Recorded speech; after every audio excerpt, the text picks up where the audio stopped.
A big, huge explosion while we were having lunch, and everybody ran for the doors and windows, and we were sheltered under tables. We heard 3 big booms and multiple gunshots. A big, huge explosion while we were having lunch, and everybody ran for the doors and windows, and we were sheltered under tables. We heard 3 big booms and multiple gunshots.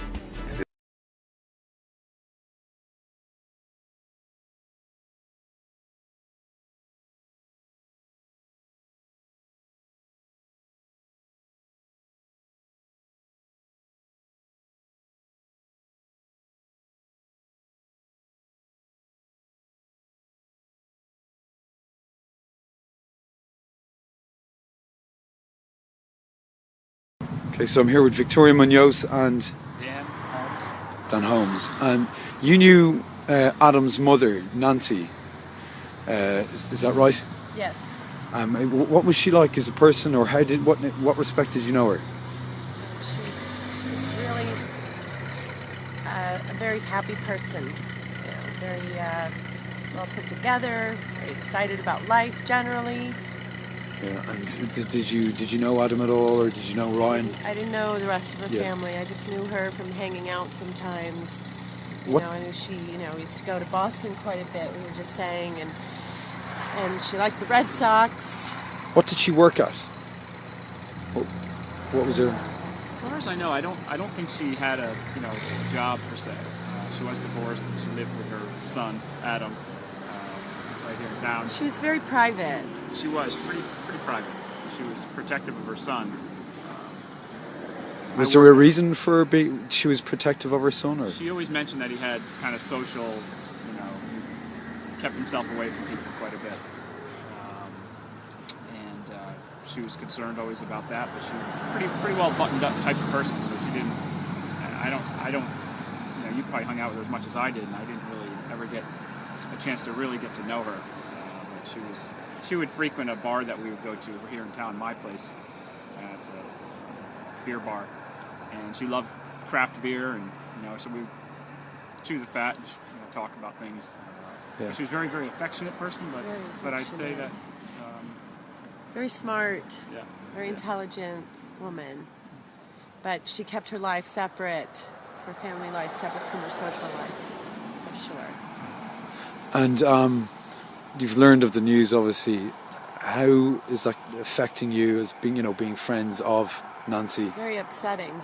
It's very upsetting. It puts a whole different perspective on this whole thing. It's bad enough to hear the news about so many people being killed at once, but then when it's somebody that's closer to you, it's 10 times worse. What do you say? I would. I feel like, in some ways, as a community, we have, all of us knew a little bit, but maybe we didn't know to what extent, she was in pain or her son was in pain, and, as a community, there's kind of a responsibility, I think, to recognize it, though? Recognize it, for sure. And to pray that it doesn't happen again. We can do something about it. Yes, I think this is a matter of maybe her son had a good deal of problems with his mental illness and was becoming uncontrollable, possibly. And that's what happened. I'm sure she was a responsible gun owner, because she was that kind of person.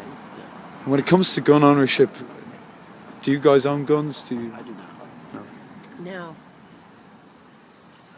What's your take on? I don't need a gun, but I think, I understand the law that the gun should be locked up, and I think, responsible gun owners take on that responsibility, and she was one of those. I believe what I understand is she used to shoot. She grew up on a farm and liked to...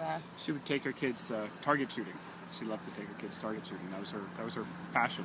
She was definitely a gun enthusiast. She had a collection. I had seen a couple of her beautiful old rifles that she was just pretty proud of. Hey Liz, how are you? And like I said, that was one of her pastimes. She would talk about doing that as kind of her release. That's all I know. Where were you yesterday when the shootings took place? I was at work in Hartford, Connecticut. Let the car seat. Most of the people where I work don't know where Sandy Hook is. They were very far removed. Okay. Appreciate it. Okay, guys, thank you very much. Sure. Thank you. And multiple gunshots once, but then when it's somebody that's closer to you, it's 10 times worse.